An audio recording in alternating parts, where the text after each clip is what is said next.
कंदकोट के खानगी medical centre ते हथियारबंदन हमलो करे ड्यूटी ते मौजूद डॉक्टर के कत्ल करे छड़ियो है। वधिक तफसील असां टेलीफोन लाइन ते मौजूद है मेहरान टीवी के रिपोर्टर गुलाम रसूल मीरानी। जी गुलाम रसूल, छा तफसील आहिनि?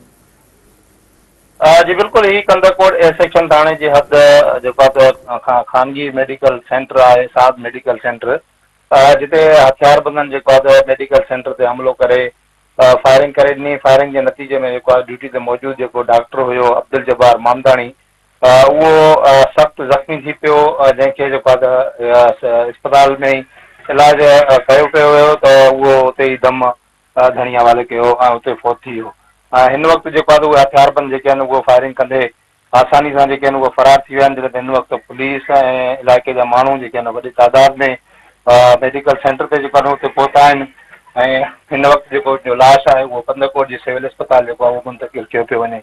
ऐं हिन सिलसिले में पुलिस जो चवणु आहे त वाक़ियो जेको आहे बंगवार ऐं मामदानी बिरादरी में हलंदड़ पुराणे तकरार जो जेको नतीजो आहे उहो आहे ऐं वधीक जेको असां जांच करे रहिया आहियूं ऐं जेके बि मुलविस जवाबदार हूंदा उन्हनि जे ख़िलाफ़ भरपूर जेकी आहे कार्रवाई कई वेंदी आहे। हिन वक़्तु जेको आहे त मक़बूल जा जेके वारिस आहिनि उहे वॾी तादाद में डॉक्टर बिरादरी जा माण्हू आहिनि उहे बि हिते वॾी तादाद में जेके आहिनि पहुची विया आहिनि। जी गुलाम रसूल, जी मेहरबानी।